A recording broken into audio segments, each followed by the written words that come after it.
اعوذ باللہ من الشیطان الرجیم بسم اللہ الرحمن الرحیم سامعین کرام السلام علیکم۔ بے شک غم آل محمد سے بڑھ کر کوئی غم نہیں اور ان کی خوشی سے بڑھ کر کوئی خوشی نہیں۔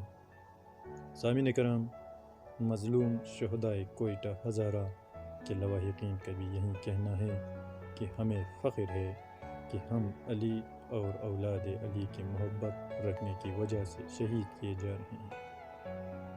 ایک خاتون کہہ رہی تھی کہ جن کو شہید کیا گیا وہ لوگ مزدور تھے، 2 وقت کی روٹی کمانے گئے تھے۔ ظالموں نے بے دردی سے ہمارے 10 بندوں کو ذبح کیا۔ کوئی جانور بھی اتنی بے دردی سے ذبح نہیں کرتا ہے۔ کون سا گناہ کیا تھا انہوں نے؟ ان کا قصور کیا تھا؟ اتنی بے رحمی سے ان کی آنکھوں میں پٹی باندھ کر ہاتھوں کو پیچھے باندھ کر ذبح کر دیا گیا۔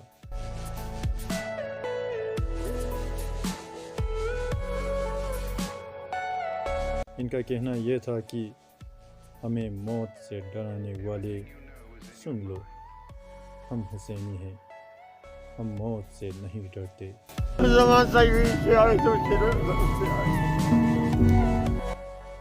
شہادت کو ہم اپنے لیے فخر سمجھتے ہیں۔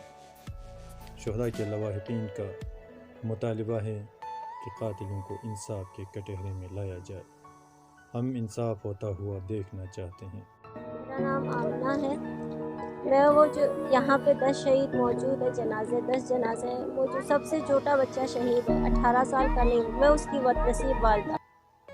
وزیر اعظم پاکستان عمران خان نے وزیر داخلہ شیخ رشید کو شہداء کی لواحقین سے مذاکرات کے لیے بھیجا، مگر مظلوموں کا مطالبہ ہے کہ خود عمران خان آئیں اور کٹے ہوئے گردنوں کو اپنی آنکھوں سے دیکھیں۔ میرا عمران خان سے وعدہ ہے اگر وہ آئیں گے ہمیں انصاف دیں گے تو میں خود اپنی ابو کی میت اٹھا کے انہیں دفن کروں۔ لواحقین کے مطالبے کے بعد بھی عمران خان کے نہ آنے پر شیعہ علماء نے شدید غم و غصے کا اظہار کرتے ہوئے فرمایا، سب کچھ تمہارے پاس رہے، بجٹ تم کھا جاؤ، مال اموال تمہارے پاس رہیں، سب کچھ تم چاٹ جاؤ، فقط ان غیور پیروان حسین ابن علی کو پابندیاں اٹھا لو، انہیں موقع دو، ایک رات میں سب کا صفایا ہو سکتا۔